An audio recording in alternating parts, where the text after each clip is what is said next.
You're listening to Extra Takes, hosted by Northland Church lead pastor Dr. Joshua Laxton. Tune in each week as Pastor Josh reveals the rest of the story behind his sermons. We'll discuss how those who follow Christ can live out a biblical vision for the church in the world today. Well, hello, Northland family and friends. Welcome to another episode of Extra Takes. I'm your co-host, PJ, along with Matt Shiles, who is our director of missions. And so he works with Pastor Gus in our commission. So that's our 4th C commission. And so just, again, wanted to bring that up just in case people didn't know or maybe forgot. Yeah, it's a great reminder. So, yeah. Well, hey, it's good to see you. Yeah, this glad Monday. to be here. It's been a long weekend. Has it? Well, yeah, I did. It's so funny. When I finished preaching on Saturday, I'm like, oh gosh, I need, I was like, oh, I feel like this is just so much. And I didn't think that it would be like over people's head per se. I mean, I really try to, I say dumb it down, but put it in a way package it in a way where people could understand it and follow it.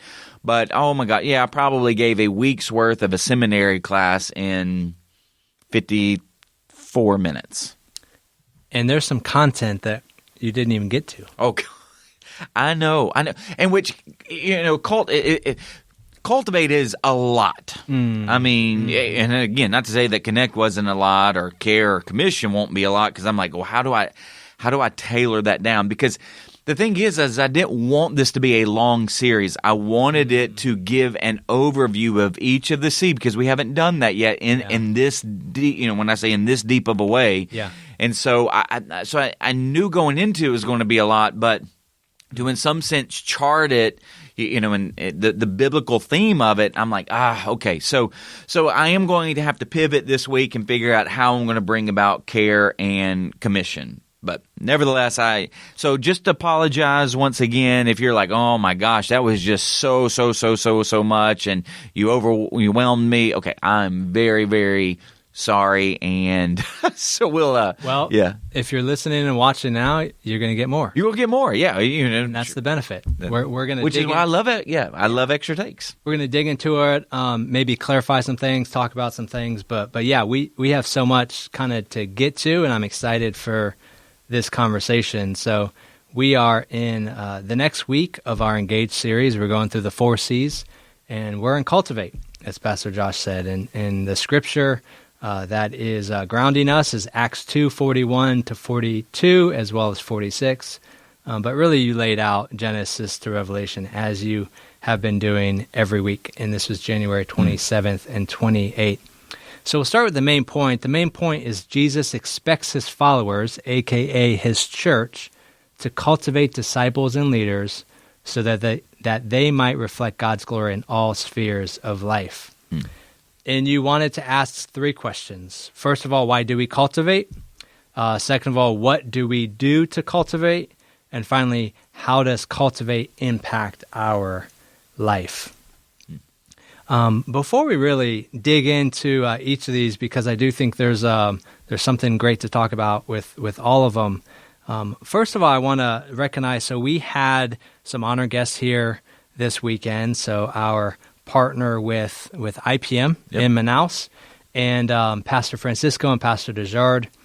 And what is so great about partnering with other churches around the world, as I was kind of reflecting on this week of Cultivate, is we get to see how each of these 4 C's is demonstrated in their context. Yeah. And when we were there a couple months ago, they do all these 4 C's, but specifically the Cultivate, not that they call it that, but the Cultivate piece, they do it really, really strongly. Yeah. And one of the kind of the ways that they do that is in their small groups. So they have 450 small groups that meet every single week and go through the sermon. But something that kind of struck me, and we have a picture here, was on their wall in the worship center is this kind of big long diagram of what they are doing, what they're helping their church do in terms of cultivating themselves as disciples and leaders. And it was just very kind of engaging and inspiring to see that. So before we kind of jump into these questions, anything you'd like to add in terms of IPM and how they specifically Cultivate? No, yeah, I mean, it was neat kind of being there, seeing what they do, how they articulate it, and the thing that I would just reiterate and just try to kind of help our people to understand the connection is, all right, I go back to our mission statement. Our mission statement is that Northland Church exists to glorify God as we participate in His mission of redeeming a people from all peoples by engaging neighbors and nations to be fully alive in King Jesus through the power of the Spirit. And so that phrase, redeeming a people from all peoples, okay, that's huge because that's His mission, is that he's on mission to redeem a people from all people so that they might reflect His glory in all spheres of life. So, and they can't do that unless they become fully alive in King Jesus. So all of these C's, connect, cultivate, care, and commission, those are the four things that God's people do in order to participate in His mission. So this idea of connect is that we looked at the fall, the previous week. So that's, again, part of mission, because now as we connect, weekly with the people of God, we're in some sense coming back to gather to show what God is building so that we might attune our hearts corporately to worship our King. Just again, attune our hearts, our minds that, hey, we're not of this world. We're in this world, but we're not of this world. We're of a different world. And then cultivate is this idea of shaping and forming, molding us more into His image. So that's why this idea of cultivate, spiritual formation, discipleship is ultimately missional, because He's redeeming a people from all peoples.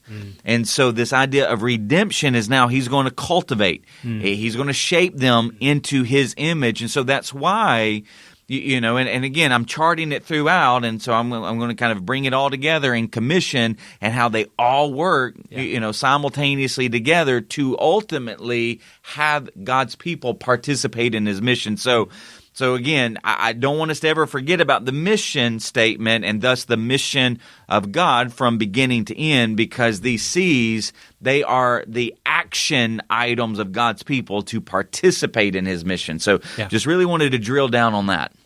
Yeah, and every single one of them complements each other so well. That's what I've so loved about this series so far, is that I feel like, man, if you miss a week, you are really missing the totality of what we're what you're really laying out and what we're building here of the four C's. Yes. So think of it, these messages are in some sense the four dimensions. So if you do miss 1 week, you just miss, you miss a dimension. So when you start laying them all on one another, you're like, oh my Lanta, like this is what God's people do.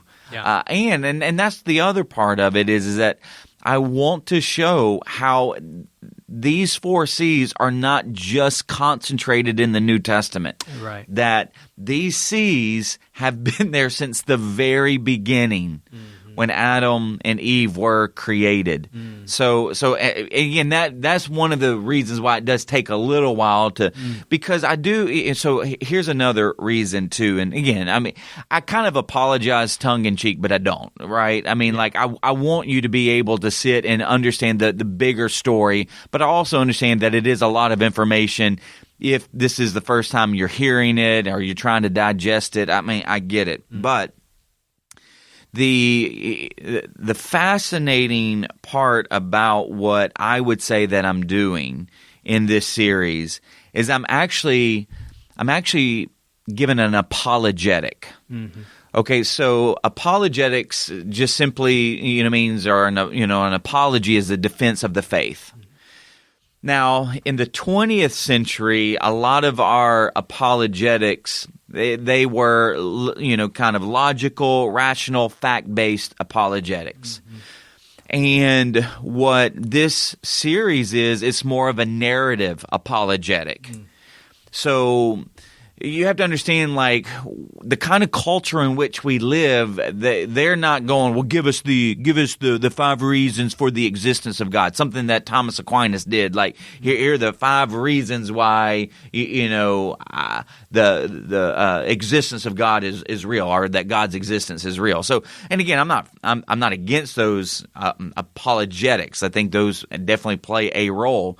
But you have people today that goes, I don't even care if Jesus lived. Like, well, you can give me the facts all day long. You can give me all of the sources outside the biblical source and go, here's what they say about Jesus. They don't care. Yeah. But what they do care about is what works for their life, because they're all about picking and choosing. What works for their life. Like, you have a lot of people in our culture today, they use this phrase, I'm just going to do me. So you do you, I'll do me. And again, and in some sense, doing you, or it's not based upon, in some sense, facts. They're actually based upon feelings of what works and what actually satisfies them. But they are truthful to themselves, because they'll go, it's really not working. Let me try something else. And so when you take a message series like this, and even particularly the message that I gave in terms of Cultivate, they can in some sense resonate with even that image. Like, okay, I actually feel like my life is like that. Like, I don't tell a lot of people that, they might say that, but they might look at that image and go, that's my life. Image of the messed up animal? The image of that's my life. Yeah. Again, they wouldn't say that to people, because they're trying to pick and choose what works for them. Yeah. And it's not necessarily based upon reason and logic and facts. It's based upon something that they love, what they feel would work for them. Oh, I really like that. Let me see if that would work.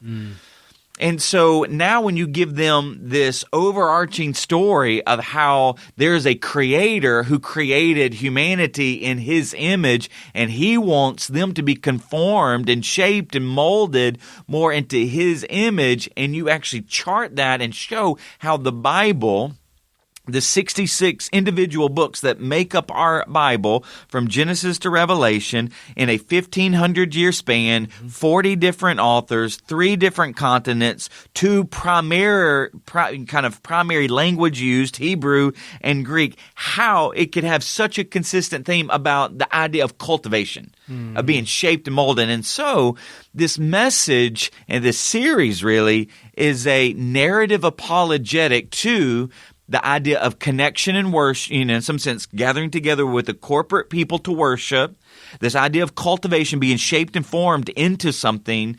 Then we'll look at care, the idea, where does it, why do we even have this desire to even care for creation, to care for people? And then the idea of mission, kind of missions, like we got to do something, and we got to spread something. So, it's a narrative apologetic to the defense of the Christian faith. Yeah, I never heard it described that way, a narrative apologetic. Because ultimately, and this is what's so important, our witness in the world, and I'm not just talking about our verbal witness, although that is a part of our witness, but our witness, what we do with our life, how we live, what we say, our witness is the apologetic. Right. And so these 4 C's are the things that we do as God's people to, in some sense, give off an apology that our faith is not just something that we extracted out of nowhere. Our faith is the faith that has been handed down from the saints that have been connected all the way to Adam and Eve from the very beginning. Well, and to that point concerning who or what we worship, you had a statement. You said, if your life is a mess, you should consider who or what you are worshiping. Yeah. Well, and I got a book, and here's a book that I'm currently reading right now. It's called The Augustine Way, Retrieving a Vision for the Church's Apologetic Witness. So I'm loving this book. So I'm about a little over halfway done.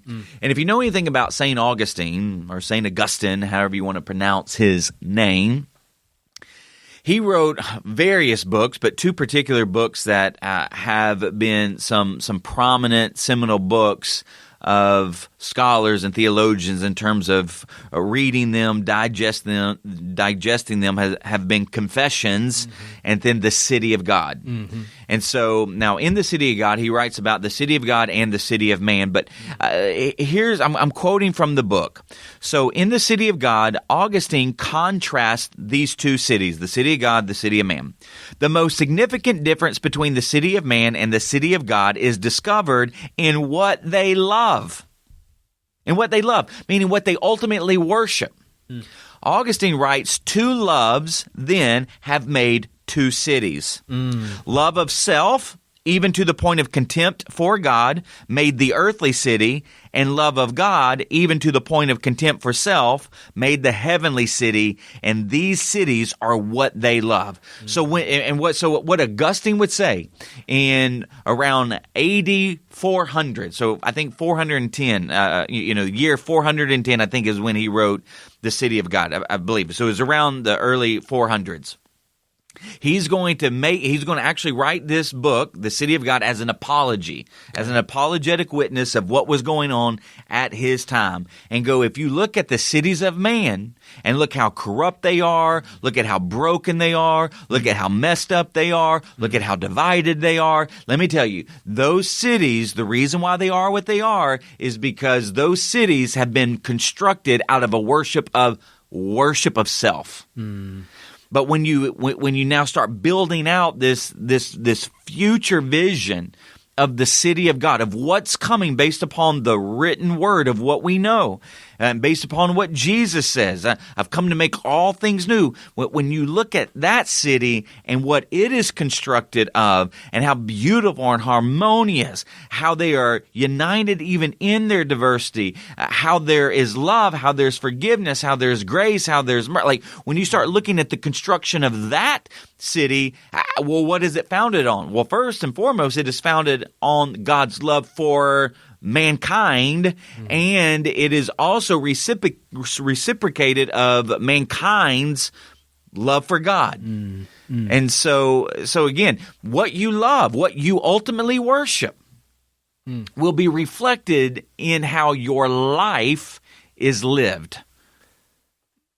Yeah, and I think when you talk about why the narrative of Scripture can be so compelling, we can all get to a point in our life where our life is just a mess, and to ask that question in an honest way, whether we say it to others or not, but what am I worshiping? And it's essentially like you talked about, that the picture of that animal, and it is that what my life has been, right? Has it just been channel surfing? Is that, and then what has that gotten me? Yeah. So I think that's an incredible thing for us to just, we can all get to, and then as believers, we can reflect on how we have been like that, how we are tempted to be like that, but then we can also see that in others, and see how that's really a felt need in so many of our lives, and just ask really maybe pointed but simple questions like, how's that been working for you? Yeah, and just because people go to church, just because in some sense they might have a Christian worldview, doesn't mean they don't look like that animal. Right, because that statement, we could think, oh yeah, you're just talking to all the non-believers. No. Like I took that like, hey, you're talking to me. Like, I better be careful of what I'm worshiping, because we all have a tendency to wander. Well, one of the ways that even many Christians viewed, in some sense, the Bible, the church, their relationship with God in the past, like, around the 19th, 20th centuries, so, 1800s, 1900s, is in a fragmented way, meaning that, Monday through Saturday, I just live my life. I go to work, do my family thing, and then I go to worship God on Sunday. And so there was this divorce between the secular and the sacred. And so they saw Monday through Saturday as the secular space and Sunday as the sacred space. Well, no. What we see with the idea of Cultivate, and really what you see with the idea of God's mission of redeeming a people from all peoples, is this integrated life of secular and sacred because it's all sacred. We're all again, that's why we go all the way back to the garden, is that when he created mankind in his image to be fruitful and multiply, fill the earth, subdue it, and have dominion, he created them to relate, create, and operate. And so it is all of life. That's why all of life is worship. So here's the thing. If you get your loves out of whack, you will have a distorted life. So if you love relationships with maybe your spouse or maybe your kids, maybe you're trying to find maybe you ultimately love yourself. You try to relate to yourself as, in some sense, the supreme being or whatnot. If you start ascribing ultimate love to any other relationship other than your relationship with God, I'm going to tell you, your life is going to come out of whack. But then another thing that we've seen in the 18th, 19th, kind of century, 20th century, is that we're going to be workaholics. So we're going to ultimately love what we do 40, 50, 60 hours a week, and so now instead of looking at our work, looking at our vocation, looking at our career in a manner to reflect God and His glory, we've now turned our work into glory itself. And so here's the thing. So if you have the ultimate love of work, I'm going to tell you, you're going to have a jacked up, distorted image. And then operating, this idea of ruling and stewarding. If you're looking at your life and going, I'm the ultimate one in charge. The buck stops with me. I'm going to operate, my time, my talents, my treasure. I'm going to look at everything in terms of creation and what's at my disposal as mine or to be leveraged for my purposes. I'm going to tell you, if you're going to look that way, then you will have a distorted image. And what we saw this week, and this is where we can drill down even more, is that if Jesus is the center, if God is the center, and you're allowing Him to speak life and light into your life in the way that you have a community, that you relate, and in the way that you have now authority, that you're digesting the Word and letting the Word give shape and formation to all the things that you do in your life, and you're exercising spiritual disciplines that help actually now shape what you know and where you are partnered with or who you are partnered with, then you will see this beautiful shape come to life in your life, and there will be a consistency and a harmony and a beauty that you never even thought possible. So, yeah, it's so very important that we not only answer that question, what are we worshiping, not just on Sunday, but also the rest of the week. And that could, as you illustrated so well, that could be a different answer, right? And then that creates this type of Frankenstein, and even Frankenstein type of believer. And before we realize it, our allegiances are separated, and we know that never ends. Yeah. Well, so let's dig into those three questions. Okay. First of all, the why do we cultivate? What's so interesting about this is you actually spent almost all your time going through the why do we cultivate, and really you took us through a theology of discipleship, and I see how that fit into the grand narrative, just like you had in previous weeks. When I think about a message on discipleship or message on kind of to a church on Cultivate, I immediately, and I think a lot of us do, we immediately go to the what and the how. We go to, what the Word's going to do to us. We're how are we going to do it? What's the structure, the process? What are the spiritual disciplines?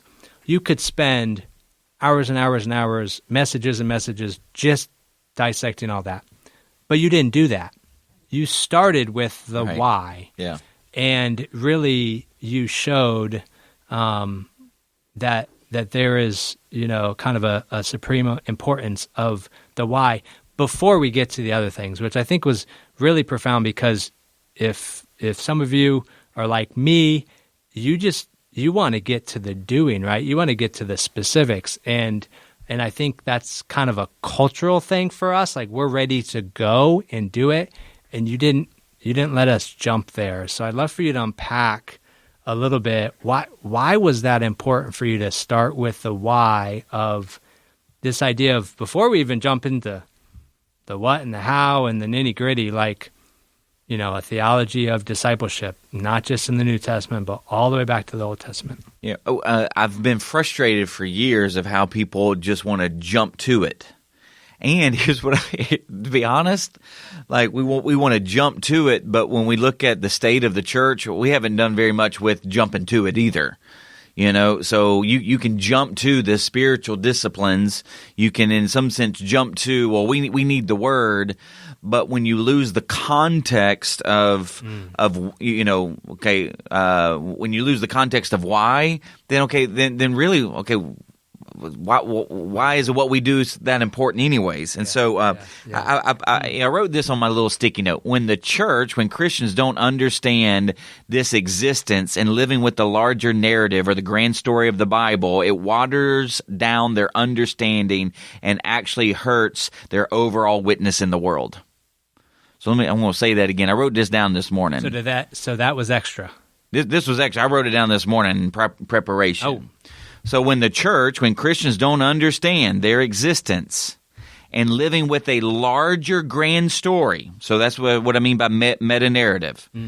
In the Bible, it waters down their understanding and actually hurts their overall witness in the world, which is why if you just jump to, we just need to love the word and we need to, do spiritual disciplines. Okay. Yes, we do. But when you lose sight of the overall, overarching narrative, grand narrative of what God has always wanted to do, because here's the thing. What plays a central role in the garden? The Word does.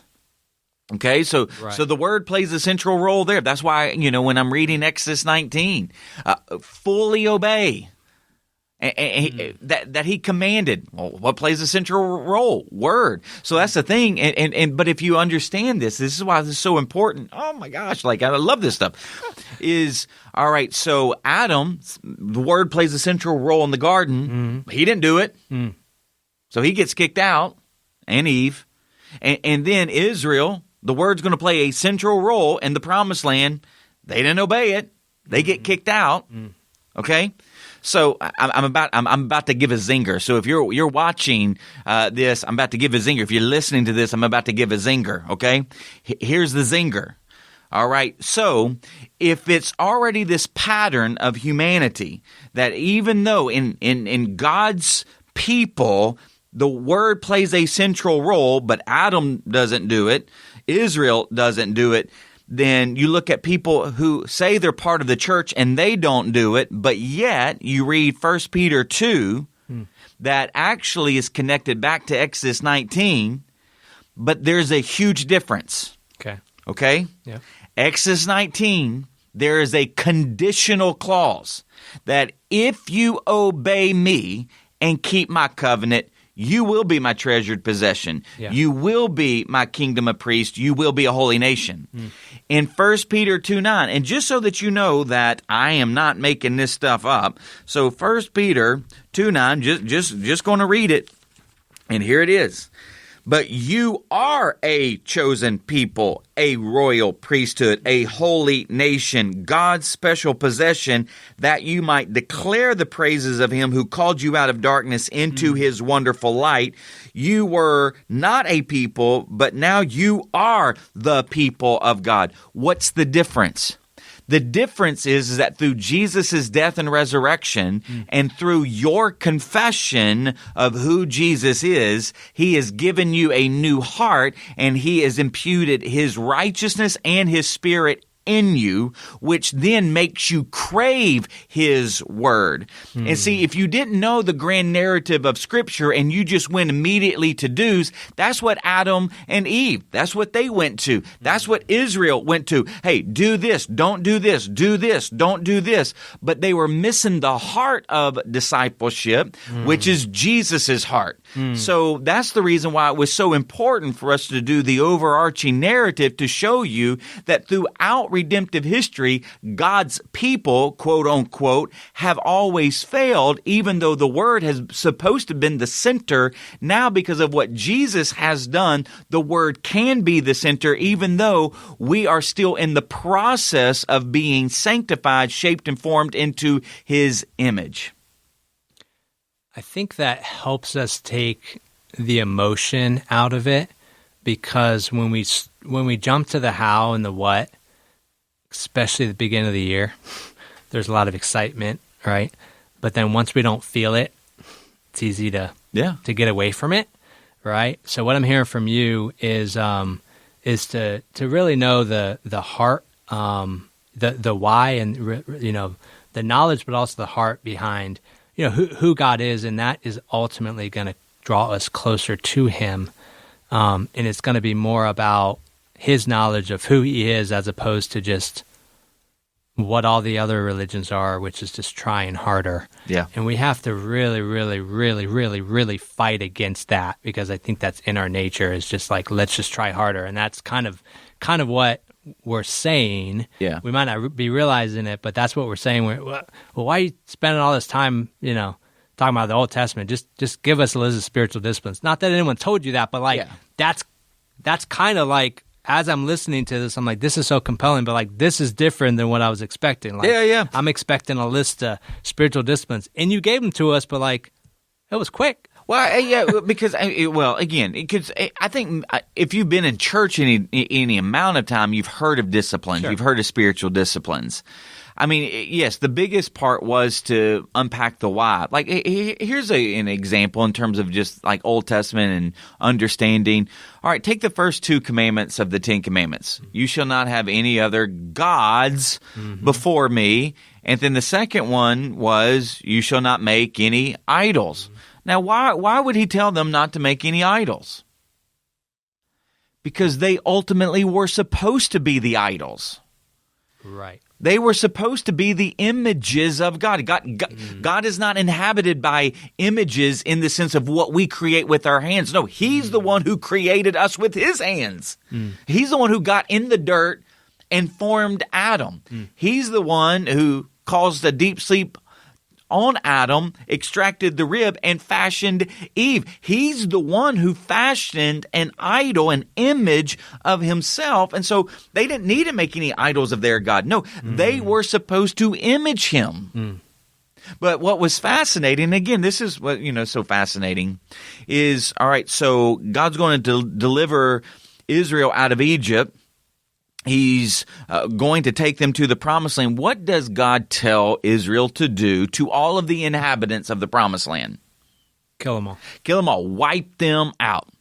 Now, 2 particular reasons. One, there was this act of judgment that God had allowed His grace and His mercy to run its course over 400 years.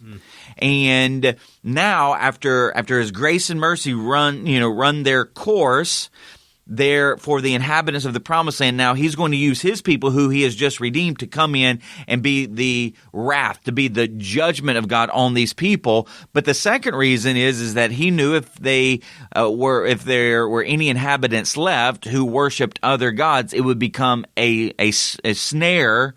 It would actually become a nuisance to Israel. Well, here's what we know. So Joshua, the book of Joshua, that's the historical document that is charting the conquest of the land. Do they drive out? Do they kill all the inhabitants? No. Actually, by many scholars' estimation, they actually left quite a few. And what you see after that happened is that it's just going to be one long, arduous journey, a roller coaster of them serving God, but then them turning to other gods, them serving God, then them turning to other gods. And so, and then it sets up this long kind of history where what you see is that they did not have a heart for Yahweh. And so that's where when Jesus saves us, that's why the New Testament will tell us, do not be conformed any longer to the patterns of this world, that now you can be transformed by the renewing of your mind based upon what Jesus has done, what Jesus has given you. He's given you his life, his nature. He's given us the Holy Spirit. He's, imputed into us his righteousness. And so now we have everything at our disposal because of what Jesus has done through his death and resurrection to do what Israel could not do. Hey, you want me to give you another little fun tidbit? Sure. Okay, so Abraham in Genesis 12 is called, God calls him out, and he tells Abraham, through you I'm going to make a great nation, and through you I'm going to bless all of the families of the earth. And so you have in Genesis, from Genesis 12 all the way through the end of Genesis, you have this kind of journey of Abraham, and then you kind of chart his family and his descendants. And then it kind of ends with about, kind of 70 people, that's come from Abraham, and now they're living in the land of Egypt. Yep. How much time elapses between the end of Genesis and the first chapter of Exodus? When they cry out, when Israel cries out. 400 years. About 400 years, okay? And then God's going to send Moses, the deliverer and rescuer of his people, okay? So when Israel falls and they go into exile, okay, and in some sense God's going to go dark, he's going to go quiet after Malachi, because the last book in the Old Testament. How many years elapse between the end of the Old Testament, Malachi, and the birth of Jesus? 400. About 400 years.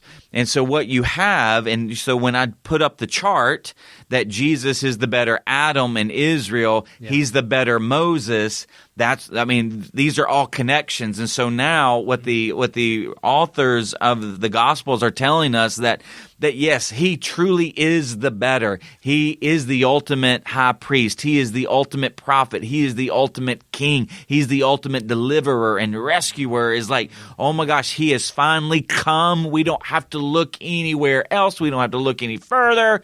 He's here. Amen.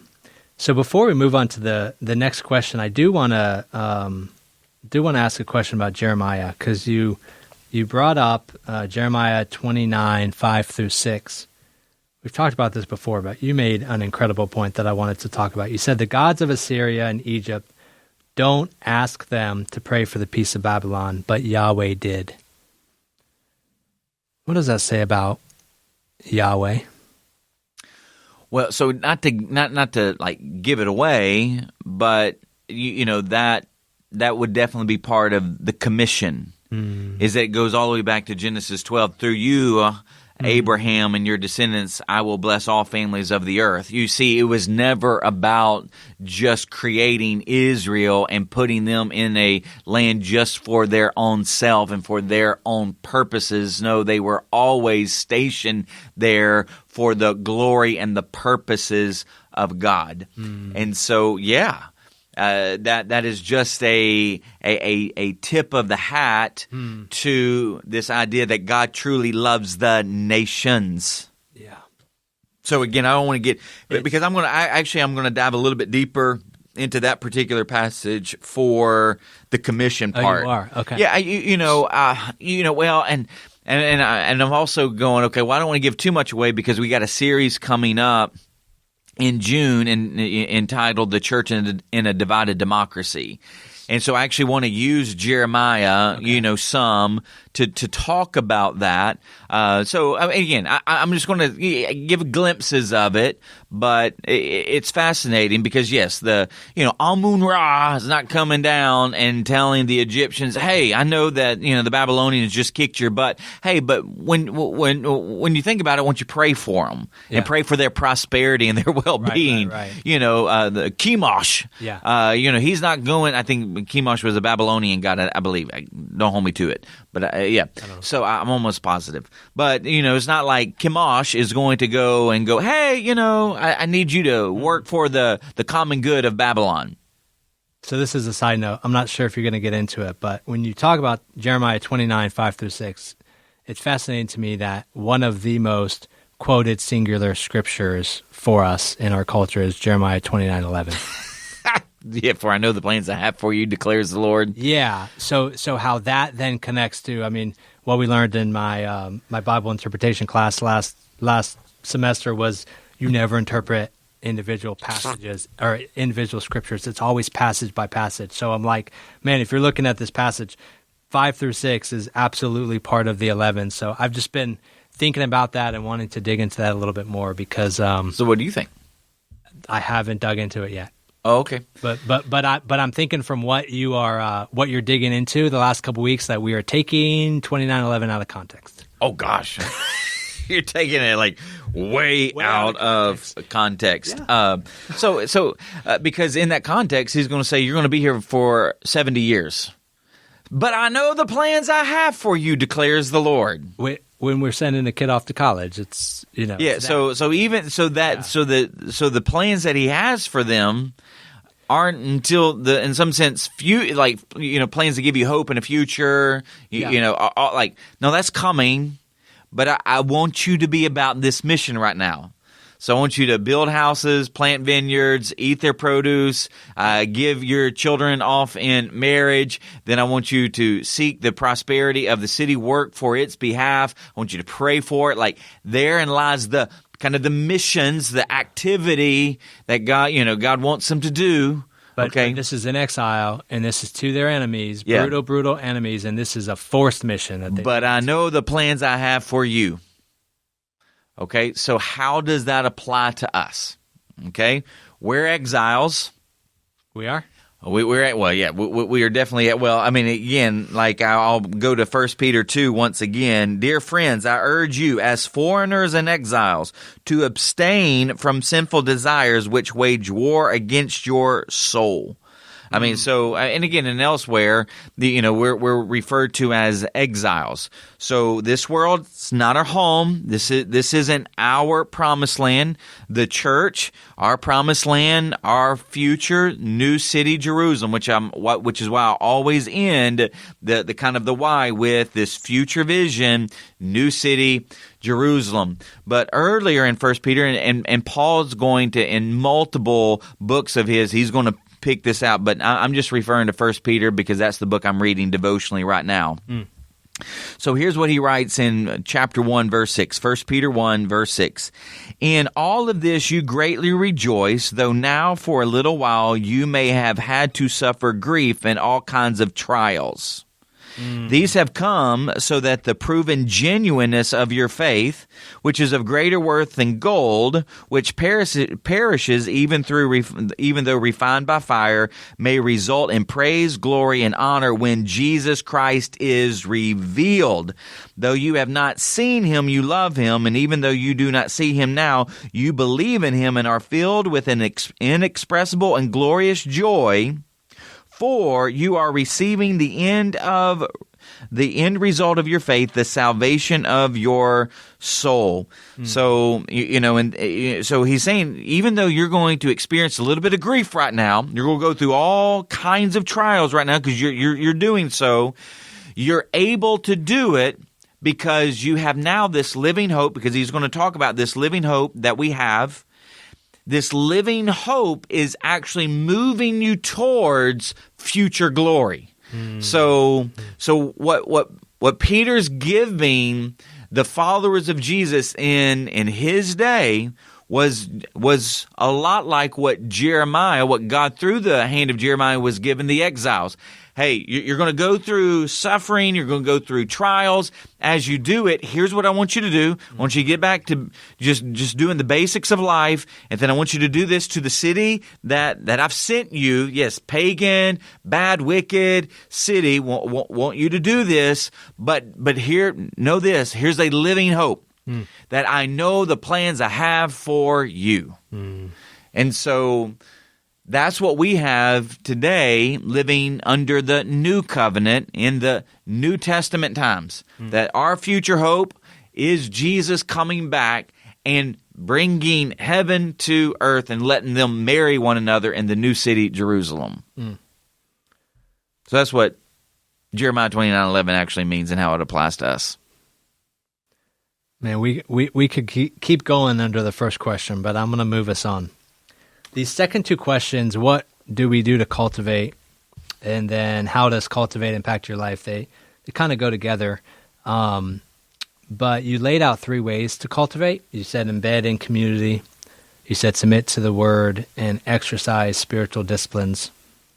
One of the comments you made was you are always disciplining yourself. As you are disciplining yourself, you are being shaped into the image of something. It feels like we continually talk about this, but it's so fascinating. I know you brought up Gen Z and how they do a good job disciplining themselves on their phones, but man, I would assert we all do. Yeah, we all discipline ourselves. Our generation and the boomers are great at disciplining themselves on the phones. There might be different apps that they're using.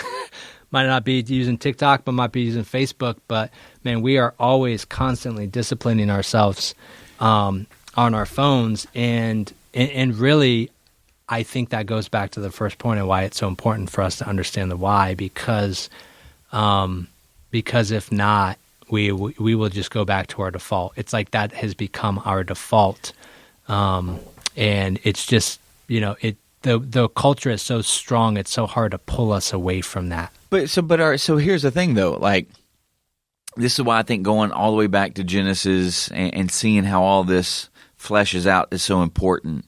Is that when Adam and Eve were told to do what they did, or were told to do what human beings made in God's image do, be fruitful, multiply, fill the earth, subdue it, and have dominion over it. So again, I like to take those 5 things, just tailor them down to 3: relate, create, and operate. So if you really do think deeply about that, is that that's what human beings do. So if they would have just done those things that human beings do in accordance with God's command, don't eat from this tree, as they would relate, create, and operate, and they would be fruitful, multiply, and fill the earth, then God's glory would radiate, would be reflected through them. Because sin had not affected the world. Sin had not come into their life yet. But when they failed to obey God, what continued to happen? Mankind continued to relate, create, and operate.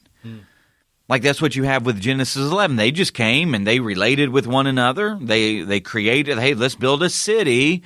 Let's build a tower. Let's create, and let's do it for our own glory. So we're going to operate this city for our own glory. So they did everything that image bearers do, but it was distorted and fragmented, and it did not bring God glory. It did not reflect His glory. It was more about them, which is why God comes and judges them, and they are scattered through the face of the earth.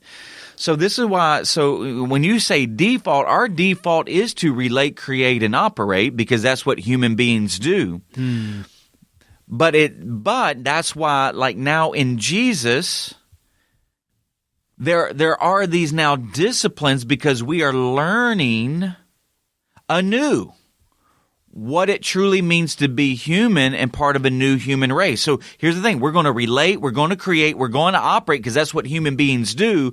But we've got to now exercise these disciplines that make sure that we craft our relationships, our relationships in a manner that reflects God.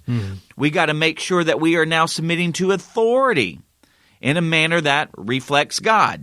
We got to be exercising these spiritual disciplines that exercises these now new faith muscles that are now directed towards the development and the conforming and the shaping of God because we have the default. Like so that's where we are unhealthy. Like so maybe you can think of it this way. by our default, we can become unhealthy if we just default to eating whatever we want to, but if we want to get healthy, then we got to begin to discipline ourselves and pay attention to what we put in our mouths. We got to pay attention to what we do with our bodies. And so that's where, again, we're going to do something just as an innate human being. Yeah. But if you want to shape something, then it can no longer be, in some sense, the default. It's got to now be intentionality. It's actually got to be, intensity there. Yeah. So again, we all have the default of relate, create, and operate. Right. But now this cultivation is now the intentionality of God's people and learning what it means to be a human being, to be part of God's new community, a new human race. That's the discipleship part. Yeah, and part of that, you did define discipleship. And for those that have been here for a while, we have heard this definition before, but you added a little bit something new this time. So yeah, I just added the corporate dimension of a human race, so a new human race. So discipleship is learning what it means to be human and part of God's new human race after the image and likeness of Jesus. So I wanted to, because here's the other thing about Americans, we like to concentrate on our individuality. And a lot of times we're just focusing on the individual and not seeing the individual as part of the corporate. So this kind of tweak of definition brings back the corporate dimension of discipleship, is that we're learning what it actually does, what it actually means to be part of the new human race. And so let me also just clarify, because I said I don't care if you read a book on discipleship. This is what the definition of discipleship is. So let me clarify that. Okay.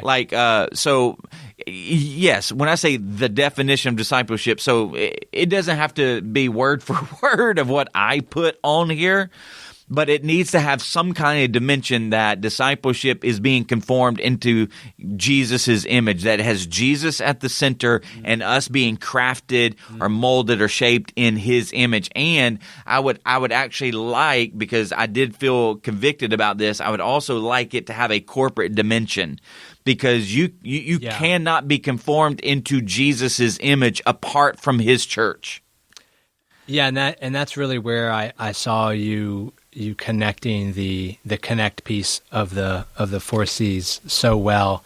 And as we are building, right, these different dimensions, it made so much sense for you to include that. But specifically for our culture, if you don't put that in there, it is very individualistic. So I love the challenge of, it's not just about the individualness of it, because as we learned with Connect, there is something that happens when we gather together, right? So let's look at let's take Connect and corporate worship and this idea of a new human race.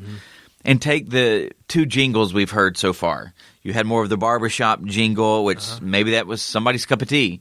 Then you had the 90s rock version. Maybe that was somebody's cup of tea. Maybe your cup of tea hasn't been sang yet.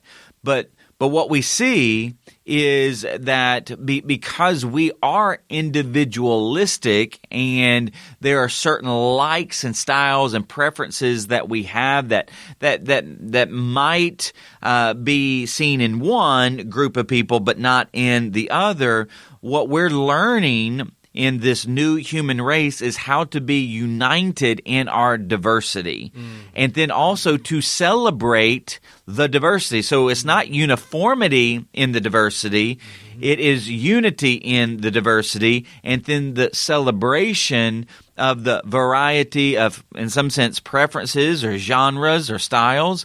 And that's something that is a tension that we do even have here, is that we do want to sing hymns, we do want to have modern contemporary style, when I say corporate worship songs, we do want to have, I like sometimes hip hop. I know that, so what we're really trying to look at is, so we have this kind of almost like lane, that this kind of, when I say at least least a default style, but to celebrate the various genres. Like for Christmas, well, not even for Christmas, we did Feliz Navidad, but just recently, a couple of weeks ago, we sang.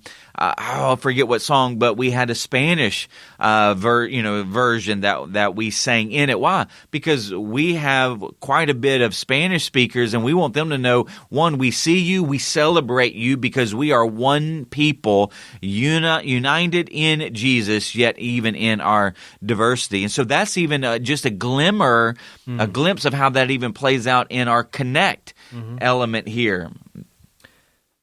Yeah, wonderful. So this last question that you got to was really tied to the second one, and it was, how does Cultivate impact your life?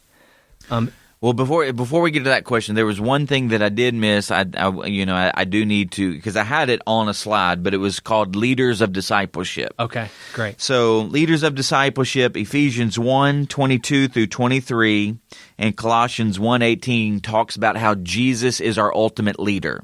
He is the head of the church.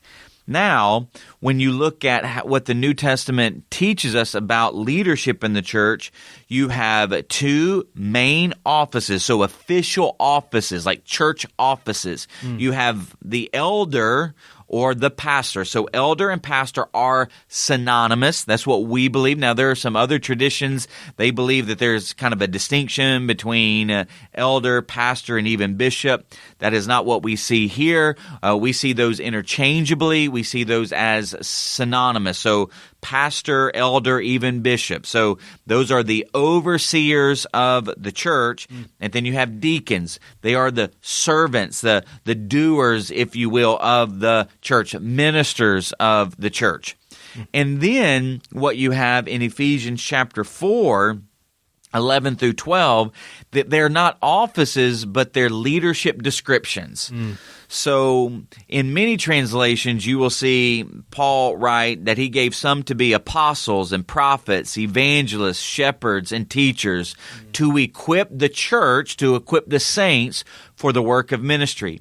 Now, those 5 descriptions there are not offices or official positions in the church. They are more characteristics of the various kinds of leaders in the church and their gift set. Now, what does that word apostle mean for us? Well, apostle, and because again, when he's writing that, you had the 11 disciples of Jesus, and you're like, well, I thought there were 12. There were. You had Judas, but Judas goes and hangs himself because he betrays Jesus. Then you have the 11, and then a 12th is added. Do you know who he was? Matthias. So those, and I say 11 because a lot of times people forget about Matthias, but you can find that in Acts chapter 1. But you have the 12 disciples who were there with Jesus for his entire ministry. They become apostles. So big A, apostles. And Paul is actually going to see himself as an apostle, but he won't see himself as a super apostle the way that the 12 did. Now, he's going to see himself still as a big A apostle, and even Peter is going to see Paul like that. And the reason why is because Paul had this unique experience on the road of Damascus where Jesus, he is the one who comes and knocks Paul down and reveals himself to Paul. So Paul's going to be still a large A apostle, which is kind of this messenger that Jesus is going to send to really give, in some sense, give fuel to the birth of the early church, okay? But this word apostle in Ephesians 4, it's a small a apostle. And it just literally means a messenger or a sent one.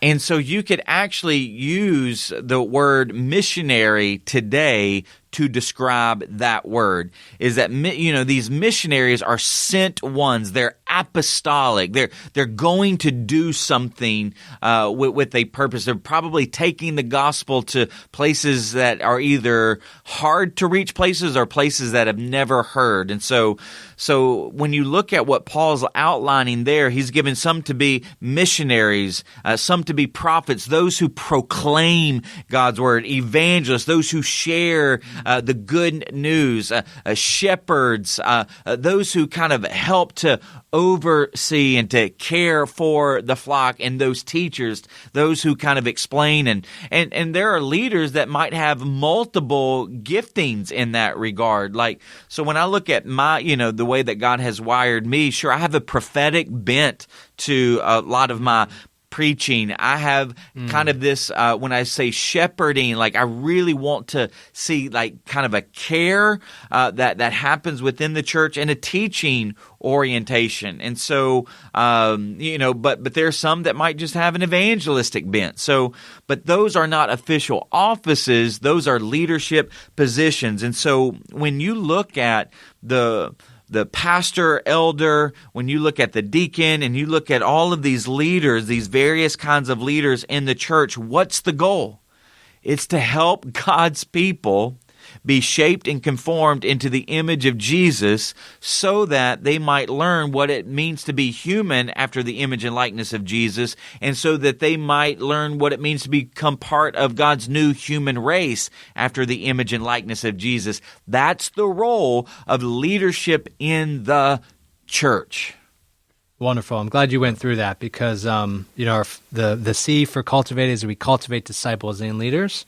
So they are unique and distinct. So and I did talk about that on the Old Testament side. I mean, I did reference, right, that you had, in some sense, three leadership offices there in Israel: the prophet, the priest, and the king. Yeah. And they would work in some sense tandem with one another to make sure that the people of God, Israel, fully obeyed. Mm-hmm. So you had the prophet, that you could look at them as being the voice piece of morality, making sure that there was this right relationship between God, so that they might relate well in their own life and to others. And then there was this ceremonial, part of the law, where that's really where you had the priest. They oversaw the temple and what went into the temple, even with a high priest who led them. And then you had the king, who in some sense did oversee all of Israel, but they were over, the governance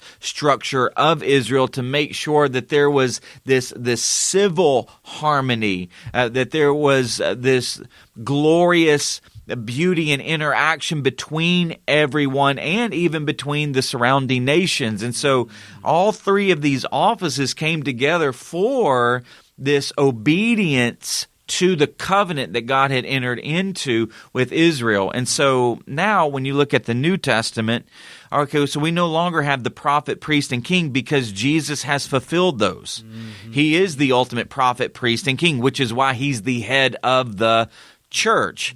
And so that's where, when you look at the pastor or the elder, they're usually the ones that are proclaiming the word in response to Jesus, okay? And so you have, they're the ones who give oversight in the church by preaching and teaching God's word. But then you have you have kind of like the deacons who are there, who are really ministering to the body, caring, serving the body well. And then you have these leadership descriptions of, again, the apostle, the prophet, the evangelist, the shepherd, and the teacher, making sure that we're being built up into because again, equip the saints for the work of the ministry. And part of the work of the ministry is us building ourselves up into a holy temple. So in some sense, Jesus, he has fulfilled those three offices, but now there are these under shepherds, these pastors and elders, and then you have the deacons and all of these other leaders who are working with the pastors and elders who are exercising oversight to make sure that we're being built up into the temple of the Lord that does reflect his glory and what it means to be part of his new human race. Amen. So, have you ever thought about church offices that way? A little bit. Good. But a lot of times, like we in some sense, like I know I grew up, obviously I grew up in the church, But a lot of times we just saw these offices as, well, this is just what's there in the church, but never connecting it to the whole picture of what God has in some sense been doing and what the ultimate role is of church leadership. So that's why, I've always, I've always said over the last, I say always said, but over the last, several years, really understanding that pastors and elders, we're the chief sacrificial officers. Because we are giving our lives for the sake of Christ's body to make sure that they understand what it means to be human after the image and likeness of Jesus and to be part of God's new human race, so His church. And so really understanding I've got to sacrifice to make that happen. So yeah, that's a sobering reality for sure. Yeah. It's a high calling. Okay, so as we look at that third question, how does Cultivate impact your life? We go back to those 3 ways to cultivate: embed in community, submit to the Word, and exercise spiritual disciplines. And for community, you asked the question, or you basically just made the statement, you are who you hang around. For Word, you said you are what you eat. And for spiritual disciplines, you are what you do. So what are some additional thoughts as we think about this one and as we wrap up this week? Yeah. A couple thoughts. Paul's going to say bad company corrupts good morals. And again, we know, we know that. Yeah. You are who you hang around. But even the Apostle Paul, he's going to bring that understanding, that truth to light. So who are you hanging around? Who are you embedding yourself in? And then a couple of things and I think I know at the 11 I didn't get to it, but when you are cultivated more into the image of Jesus, I do believe some things happen. One, you function better at life, and then you experience glimmers of flourishing. Now, here's what I mean by that. So on this side of, when I say on the side that we're in right now, which is the kind of the prelude to new creation. So in this side, we are not going to experience total flourishing. Now we're working towards that, right? Which is why I say we're going to experience glimmers. Yeah. But I will say we're going to function better at life. So when you take relate, create, and operate. Yeah. And you are embedding yourself into the right community. You are under the authority of God's Word. So you're doing all those things that we talk, in some sense mentioned in terms of God's Word, and you are exercising spiritual disciplines.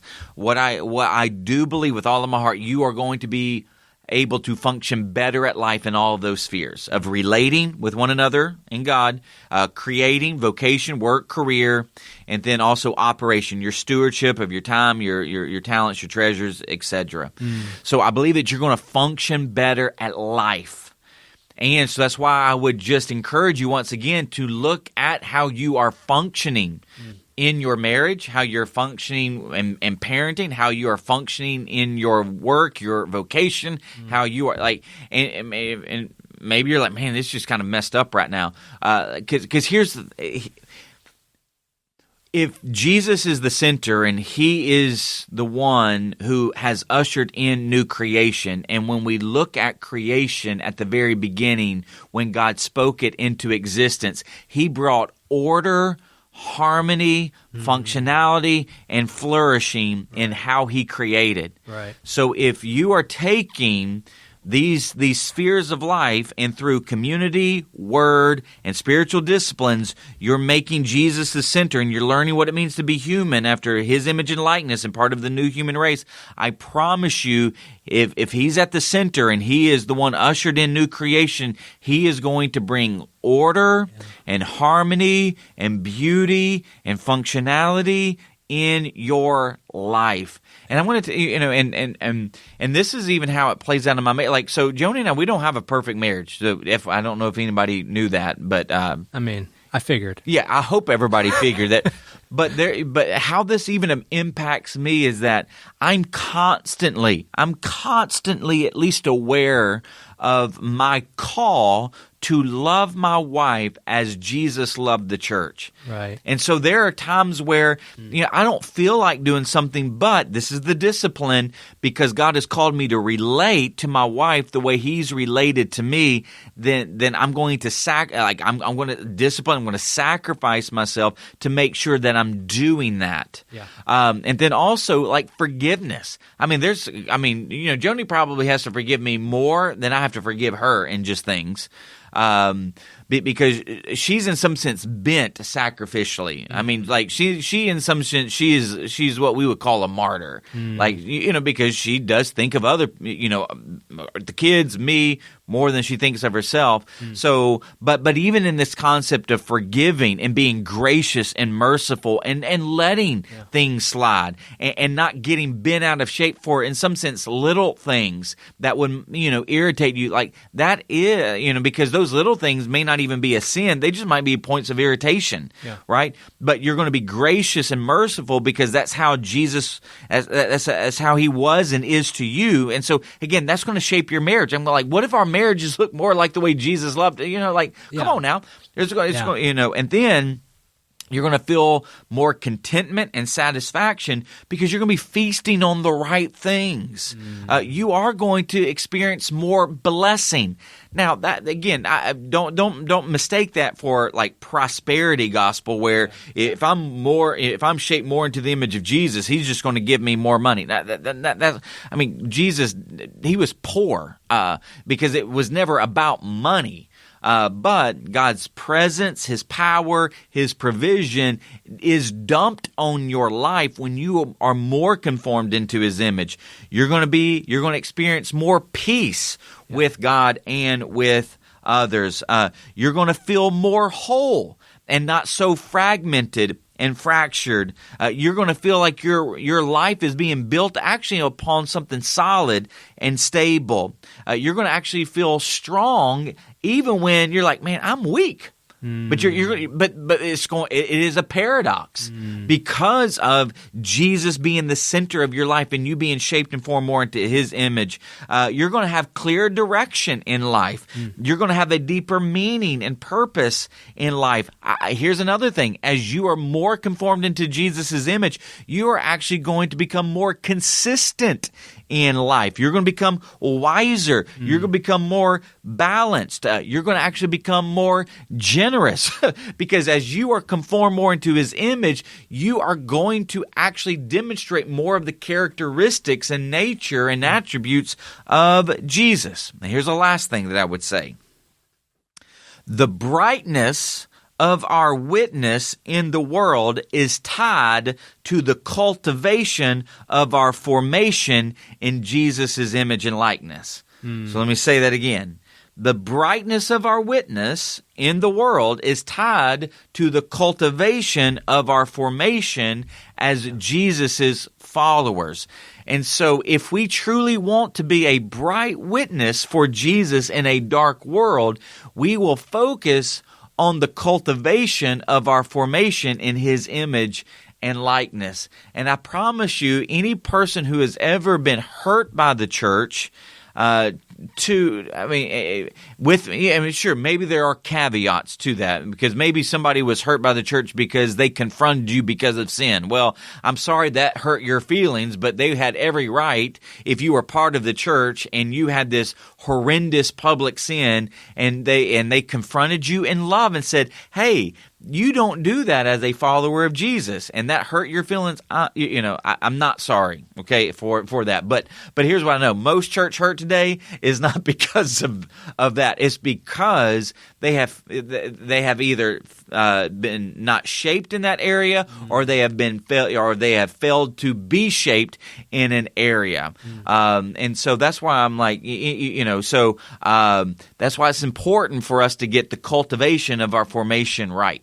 Yeah, and everything that you just laid out in terms of functioning, order, harmony, wiser, balanced, peace, wholeness, that is a compelling witness. We talk about why the world would even care about Jesus or the Bible. This is why, right? This is a compelling witness because we all have experienced it, fragmented, and we're all yearning and searching for something. And what you just laid out, a watching world can't help but take notice and want some of that. Which goes back, well, and we'll end on this. How about that? Great. Because I just looked at the time and I'm like, yeah, we could keep on talking. Which is why it goes back to you will be a royal priesthood, a holy nation. Yeah. I want you to be distinct, because that is a way that I will manifest my presence in the world. And which is why Peter would say, live such good lives among the pagans that, though they accuse you of doing wrong, they may see your good deeds and glorify God on the day He visits us. So Northland family and friends, thank you so much for tuning in to another episode of Extra Takes. I definitely pray that you would have this passion for the Lord through the work of the Spirit and embedded in His community to shape and conform you more into the image of our glorious and beautiful King. Blessings. Thanks for listening to Extra Takes. Be sure to follow us on Spotify and Apple Podcasts so you won't miss a single episode.